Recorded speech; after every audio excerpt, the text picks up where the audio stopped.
सितंबर attempt के लिए आपको कॉस्टिंग की तैयारी बेटा कैसे करनी है। पूरे प्लान को 3 हिस्सों में बनाया है, एक study plan, revision plan, mock test. जितने क्लास के क्वेश्चंस हैं आप बेटा उनको अपने हाथ से सॉल्व करके देखिए एक बार। मतलब आप अपने हर क्वेश्चन पर लिखिए कि आपको हर क्वेश्चन में क्या पॉइंट आया। आपके पूरे दिन के स्टडी आवर्स लगभग 10 से 12 घंटे के बीच में होने चाहिए एटलीस्ट। मॉक टेस्ट में जाने से पहले वो एग्जामिनेशन सिचुएशन को फॉलो नहीं करते। हाय चैम्प्स, मैं आपका दोस्त ये सुनील आप सबके सामने आ गया हूं आपके लिए बेटा स्ट्रैटेजी लेकर फॉर सितंबर 2025 exam for the subject of costing. जी हाँ दोस्तों, आज मैं आपके साथ पूरा इन डेप्थ डिटेल में बताऊंगा कि सितंबर अटेम्प्ट के लिए आपको कॉस्टिंग की तैयारी बेटा कैसे करनी है। अब कुछ कुछ बातें बहुत ध्यान से सुनिएगा, ये वीडियो लास्ट तक जरूर देखिएगा तभी आपके सारे पॉइंट्स क्लियर हो पाएंगे। ठीक है, चलिए बेटा मैंने अपने पूरे प्लान को 3 हिस्सों में बनाया है, एक study plan, revision plan, mock test. Sir ये दोनों में क्या डिफरेंस है? What is difference between study and revision? बेटा रिवीजन हम बात करेंगे कि भैया जब आप एक बार सारा पढ़ चुके हैं उसके बाद रिवीजन स्टार्ट होगा। कहने का मतलब है पहले आप एक बार अपना कोर्स कंप्लीट करेंगे, उसके बाद एक बार खुद से पढ़ेंगे, या आपने पहले पढ़ लिया है तो अच्छी बात है, उसके बाद आपकी रिवीजन की बारी आएगी। ठीक है, एक बार डिटेल्ड स्टडी होगा उसके बाद आपका रिवीजन स्टार्ट होता है। ठीक है बेटा, चलो अब मैं पूरा बातें बताता हूं आपको। सबसे पहले तो बेटा मैंने जितने भी स्टूडेंट्स हैं उनको 2 हिस्सों में बांट दिया। एक वो हिस्से हैं जिनकी क्लासेस ऑलरेडी खत्म हो चुकी हैं, या वो हिस्से बच्चे हैं जिनकी क्लासेस अभी चल रही हैं। बेटा पहले मैं बात करता हूं जिनकी क्लासेस खत्म हो गई हैं। बेटा जिनकी क्लासेस खत्म हो गई हैं उनको सबसे पहले सारे के सारे चैप्टर्स एक बार और दोबारा से पढ़ने हैं।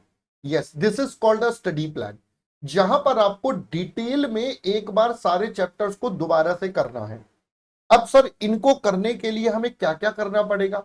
तो बेटा इनको करने के लिए आपके पास आपको सारे क्वेश्चंस एटलीस्ट, अगर हमारी बात करें तो जितने क्लास के क्वेश्चंस हैं आप बेटा उनको अपने हाथ से सॉल्व करके देखिए एक बार।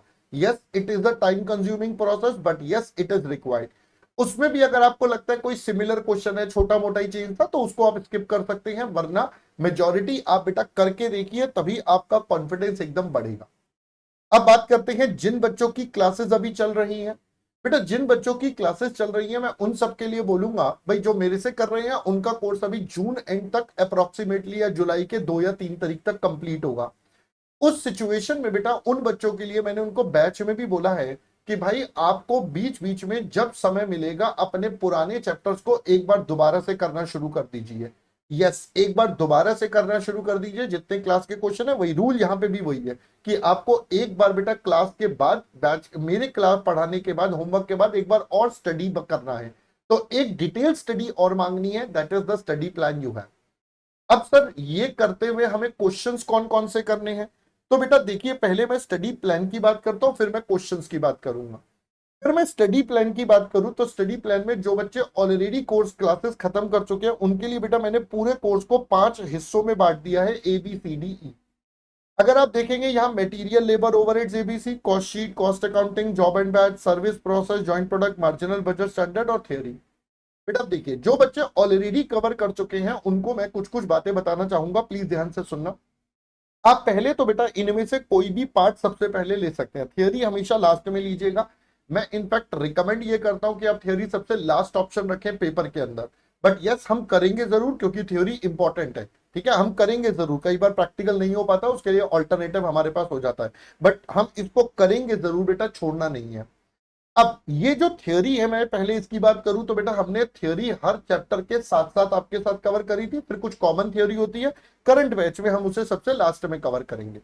बाकी बात बची बेटा ये 4 सीक्वेंस की, तो इनमें से आप कोई भी पहले ले लीजिए जिसमें आपको लगता है कि मुझे सबसे पहले याद ज्यादा है वो आप पहले ले लीजिए, जिसमें कॉन्फिडेंस ज्यादा पहले ले लीजिए, क्योंकि पहले कॉन्फिडेंस वाली चीज कर लेंगे तो थोड़ा सब्जेक्ट में इंटरेस्ट वापस से आ जाता है। काफी समय हो गया होगा अगर बीच में, तो बेटा कई बार पढ़ने में इसमें दिक्कत आती है, तो इसलिए घबराना नहीं है, दोबारा से स्टार्ट करेंगे। हो सकता है कुछ समय लगे, कुछ टाइम लगे, 1-2 चैप्टर में आपको फ्लो बनाने में समय लगे, यार मुझे तो कुछ याद नहीं आ रहा, सब भूल गया, टेंशन हो रही है, पैनिक हो रहा है, सब होगा, बट बेटा इससे ओवरकम करना है। एक दो चैप्टर में हो सकता है दिक्कत हो, बट उसके बाद एक बार फ्लो बन जाएगा, वापस से सब याद आ जाएगा, ऐसा हमें प्रतीत होता है। सो घबराने की बिल्कुल टेंशन नहीं है, ठीक है। आप उसके लिए अगर चाहें तो क्लास को दोबारा देख लीजिए, मैराथन की हेल्प ले लीजिए, जैसे आपको अच्छा लगे आप वैसे काम कर सकते हैं, ठीक है बेटा। अब आपको ध्यान क्या रखना है, जो बच्चे ऑलरेडी क्लास कंप्लीट कर चुके हैं, कि बेटा उनको सारे क्वेश्चंस में अपने नोट्स डालने हैं सेल्फ पर्ट्स में। मतलब आप अपने हर क्वेश्चन पर लिखिए कि आपको हर क्वेश्चन में क्या पॉइंट आया। से फॉर एग्जांपल हमारे पास एक लेबर टर्नओवर का क्वेश्चन है, तो मैंने लिख दिया इसमें लेबर टर्नओवर था, साथ में मेरे को इसमें मिसिंग फिगर निकालना था। ये बेटा आपके पास निकल जाएगा, ठीक है। लो जी ये भी है। अब मैंने क्या करा है, जो बच्चे बेटा ऑलरेडी मेरी पिछले बैच से क्लास कर चुके हैं उनके लिए बता रहा हूं, करंट बैच में मैंने ये काम हर क्वेश्चन के ऊपर लिख दिया है। Yes you heard me right, her question के ऊपर बेटा मैंने ये ऑलरेडी क्लास में करवा रहा हूं। तो जो बच्चे रिकॉर्डेड कर चुके हैं बेटा, वो करंट बैच के गूगल ड्राइव से एनोटेड फाइल्स वहां पर मिल जाएंगी, आप हर क्वेश्चन के ऊपर नोटिंग अपने आप से लिख सकते हैं, ठीक है। आपको वहां से वो फाइल भी मिल जाएगी, आपको टेंशन नहीं रहेगा। सितंबर बैच में भी मैंने वो नोटेड फाइल्स डाली हुई है गूगल ड्राइव पर, ठीक है। जब आप ये कर लेंगे तो आपको हर क्वेश्चन का मेन पॉइंट पता चल गया, इस क्वेश्चन में नया क्या है। तो आपके रिपीटेटिव क्वेश्चंस ऑलरेडी आइडेंटिफाई हो गए, भैया रिपीटेटिव है, इसमें ज्यादा दिमाग नहीं लगाना, ठीक है। अब इनको करते हुए क्या क्या ध्यान रखना है बेटा, हमें इनको करते हुए सबसे पहले ये ध्यान रखना है स्टडी मॉड्यूल सारा कवर हो, पीवाईक्यूज कवर हो, RTP MTP MCQ case scenario सब पे आता हूं। स्टडी मॉड्यूल बेटा हमारी बुक में ऑलरेडी सब कुछ कवर्ड है, पीवाईक्यूज भी कवर्ड है, बट मैंने आपके लिए पीवाईक्यूज की अलग से फाइल भी आपके गूगल ड्राइव पर दी हुई है।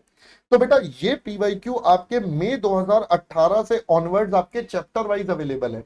तो आप एक बार चैप्टर करने के बाद उनको ओवरव्यू ले लेना, गो थ्रू कर लेना, हाँ यार सारे क्वेश्चन मुझे आते हैं, कोई आपको लग रहा है या थोड़ा डिफरेंट सा लग रहा है उसको करके देख लिया, वरना बाकी तो सब आपके बुक के अंदर सब कुछ इंक्लूड है। फिर भी आप एक बार अपनी तरफ से तसल्ली जरूर करें कि हाँ यार ये मुझसे हो गया। आरटीपी एमटीपी की बात करते हैं, वैसे तो ऑलमोस्ट ये सारे कवर्ड है, बट फिर भी जो बच्चे करना चाहें लास्ट 5 अटेम्प्ट्स के आरटीपी एमटीपी एक बार खुद से देखें, खुद से देखें बेटा। जब ये खुद से देखते हैं और देखते हैं ना यार ये क्वेश्चन भी आता है ये भी आता है, तो कॉन्फिडेंस लेवल एकदम टॉप नॉच होता है। तो इसलिए कम से कम लास्ट 5 अटेम्प्ट के आरटीपी एमटीपी एक बार गो थ्रू करें। आपको लगता है इसमें कोई नया सा क्वेश्चन दिख रहा है या मेरे को थोड़ा डाउट लग रहा है, उसको करके देख लिया, बाकी सबको ओवरव्यू कर लिया, क्योंकि उसमें 90% क्वेश्चंस आपको बेटा रिपीटेटिव ही मिलेंगे, सेम ही मिलेंगे जो हमने पहले क्लास में करे हुए, ठीक है।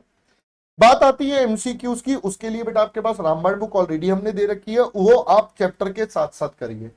बाकी बचे केस सिनेरियोस बेटा ये सबसे लास्ट में करने हैं, क्योंकि इसमें कई बार टॉपिक मिक्स भी होते हैं, कुछ होता है, तो इसको मैं सजेस्ट करूंगा सबसे लास्ट में करना, जब एक बार सारा स्टडी हो जाए।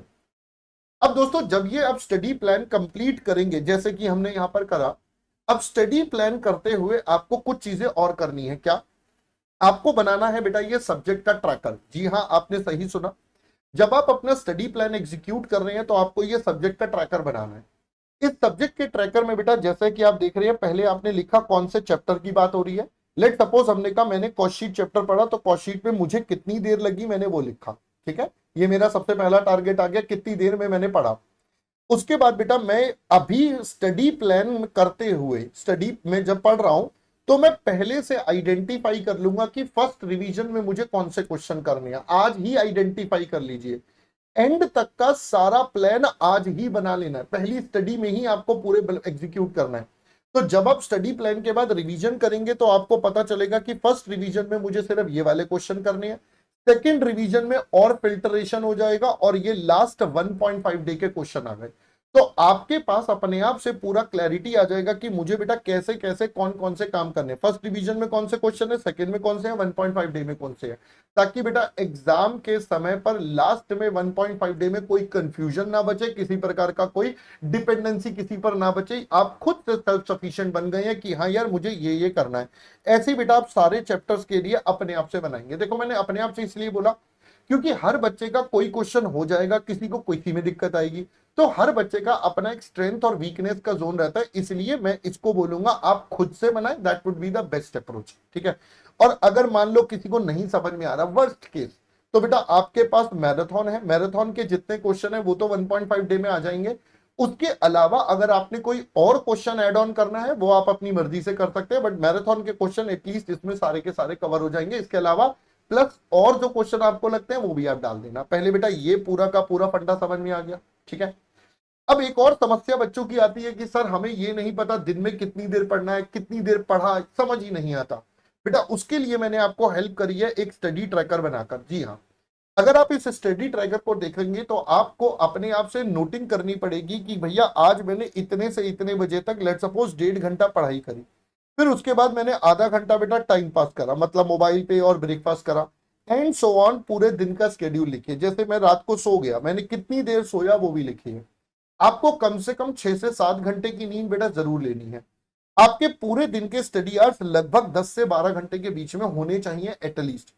अब जिन बच्चों की क्लासेस चल रही है बेटा वो इसमें से क्लास की ड्यूरेशन माइनस कर देना, बैलेंस उनका सेल्फ स्टडी आ जाएगा। क्या पहले बेटा बात समझ में आ गई? तो क्लास का ड्यूरेशन माइनस करके उनका बैलेंस सेल्फ स्टडी आ जाएगा। उनको इतनी देर पक्का पढ़ना ही पढ़ना है। ठीक है बेटा, तो ये आपके पास एक आइडियल सिचुएशन बन जाएगा जहां पर आपको पता चल जाएगा कौन से समय आप बर्बाद कर रहे हो, कौन से समय पर आप यूजेबल कर रहे हो। अपने आप से आपको अपनी कमियां और अच्छाइयां पता चलना शुरू हो जाएंगी। ठीक है, तो ये तो हो गया स्टडी प्लान की बात। अब बात करते हैं रिवीजन प्लान, जो मैंने यहां पर आपको बताया बेटा फर्स्ट, सेकंड और 1.5 डे का। सर एक बार डिटेल स्टडी करने के बाद आपको मेरे हिसाब से मिनिमम 2 रिवीजन तो चाहिए। आप थर्ड रिवीजन भी यूज कर सकते हैं। पहली रिवीजन मेरे हिसाब से 6 दिन की। 6 दिन बेटा मैं क्यों बोल रहा हूँ, एक स्टडी डिटेल अभी हो गई है, उसके बाद सारा कोर्स 6 दिन में आप आराम से कर सकते हैं। मैं ये मान के चल रहा हूँ आप बोथ ग्रुप दे रहे हैं सितंबर में, इसलिए मैंने एक सब्जेक्ट में 6 दिन लगाए हैं। आप बेटा इसको ज्यादा भी कर सकते हो अगर आप सिंगल ग्रुप दे रहे हो। अगर आप बोथ ग्रुप दे रहे हो तो दिस इज द आइडियल। 6 दिन एक में, फिर सेकेंड रिवीजन में 3 दिन और लास्ट में 1.5 डे। पहली रिवीजन जब करेंगे तो 20 से 25% क्वेश्चन जो आपने आइडेंटिफाई कर लिए होंगे अपने प्लानर में, सब्जेक्ट प्लानर में, टोटल में से 20 से 25% क्वेश्चन करके देखें। टोटल मतलब जितने एक चैप्टर में से क्वेश्चन है। अब मान लो एक चैप्टर में 50 क्वेश्चन है तो 10 क्वेश्चन आपको करके देखने हैं। अब मान लो आपने क्वेश्चन ही 10 आइडेंटिफाई करे थे फर्स्ट रिवीजन के, तो वो सारे करके देखने हैं। फिर कॉन्सेप्ट रिवाइज करना है और कॉम्प्लेक्स क्वेश्चन को कोशिश करके सॉल्व करके देखें, ऑडिट कब करें। अभी फर्स्ट रिवीजन का बेटा ये प्लान है। अब इसमें भी अगर समय कम बच रहा है तो आप ये परसेंटेज थोड़ी ऊपर नीचे कर सकते हैं, that depends upon how the situation is going on. Second revision में बात करूं तो मेरे हिसाब से आइडियली 10 से 15% क्वेश्चन राइटिंग में होने चाहिए, कॉन्सेप्ट रिवाइज करना है और कॉम्प्लेक्स क्वेश्चन गो थ्रू करनी है। लास्ट रिवीजन में बेटा आपके पास इस समय करने का समय बहुत कम होता है, तो प्रेफरेबली ये एग्जाम सिचुएशन का समय है, तो आप बेटा फटाफट से अपने कॉन्सेप्ट्स को गो थ्रू करिए और क्वेश्चंस को ऑडिट करिए जो आपने आइडेंटिफाई करेंगे। ठीक है, ये आपके रिवीजन प्लान भी हो गया। लास्ट हिस्से पर आते हैं मॉक टेस्ट पर। यस बेटा, मॉक टेस्ट देना वेरी वेरी मैंडेटरी है। यस, मैंडेटरी है। उससे आपको पता चलता है कि एग्जाम में how you are going to react, how the panic और how the situations is going to be. But दोस्तों मैंने ये देखा है बच्चे ना एक बड़ी गलती ये करते हैं कि मॉक टेस्ट में जाने से पहले वो एग्जामिनेशन सिचुएशन को फॉलो नहीं करते। मतलब सर, मतलब मॉक टेस्ट देने से पहले आपको 1.5 डे उसी सब्जेक्ट को रिवाइज करना है। Yes, you heard me right. 1.5 day में बेटा आपको उसी सब्जेक्ट को सिर्फ रिवाइज करना है। जब आप सिर्फ उसी सब्जेक्ट को रिवाइज करेंगे 1.5 डे में, उसके बाद आप मॉक टेस्ट देंगे, that would be the most efficient way of dealing with it. वो बेटा सबसे best and the ideal situation आपके पास रहेगा। बट अगर आपने बिना रिवीजन के दिया तो आपका कॉन्फिडेंस खत्म हो जाता है, बहुत ज्यादा टेंशन आ जाती है बच्चे को। तो इसीलिए बेटा रिवीजन करके ही मॉक टेस्ट देना है, बिना उसके मॉक टेस्ट आपको नहीं देना है। Got it? इसके अलावा कुछ जनरल बातें बेटा, हेल्दी खाना खाना है, घर का खाना खाना है, बाहर का खाना बिल्कुल मिनिमम या अवॉइड ही करिए, क्योंकि इस समय आपकी हेल्थ सबसे इंपॉर्टेंट है। जरा सा भी कुछ प्रॉब्लम हो गया तो पूरा प्लान खराब हो जाता है आपका, फिर दिक्कतें आपके लिए रहेंगी। दूसरा बेटा, दिन में डेफिनेटली आपको कुछ फिजिकल एक्सरसाइज करनी है, चाहे आप बैडमिंटन खेलिए, वॉक करिए, रनिंग करिए, क्रिकेट खेलिए, कुछ भी करिए। 30 मिनट्स अप्रोक्सीमेटली आपको वो समय जरूर देना है अपने लिए। हेल्थ का बहुत ध्यान रखना है, एक्सरसाइज करिए, कुछ भी करिए, but 30 minutes physical activity is must. इसके अलावा एम्पल पानी पीजिए। पानी पिएंगे तो बेटा बॉडी आराम से कूल रहेगी और आपके लिए ड्रोजीनेस भी थोड़ी सी कम रहेगी। लाइट खाना खाइए, पानी ज्यादा पीजिए, तो जो ड्रोजीनेस है, जो नींद वाला हिस्सा है, वो भी थोड़ा सा कम रहेगा। इन बेसिक बातों का ध्यान रखिए, बाकी अपनी तैयारी को एकदम जबरदस्त तरीके से करना शुरू कर दीजिए। बिकॉज बेटा ये तैयारी आपकी जीत की तैयारी में कन्वर्ट होनी चाहिए। तो आपका जो सितंबर एग्जाम है वो एकदम बढ़िया तरीके से जाना चाहिए। बेटा ये जो मैंने दो चीजें बताई हैं, आपका एक सब्जेक्ट प्लानर, आप एक बार फॉर्मेट देख लीजिए, चाहो तो इसका स्क्रीनशॉट या फोटो भी ले सकते हैं, अपने आप से कॉपी में बना लीजिए, और साथ साथ बेटा ये स्टडी ट्रैकर, ये दो चीजों का बहुत ज्यादा यूज करिए, ठीक है। चलिए दोस्तों, wishing you all the best. पढ़ते रहें, आगे बढ़ते रहें, क्योंकि बेटा अंत में पढ़ाई काम आओगी। बाय बाय दोस्तों।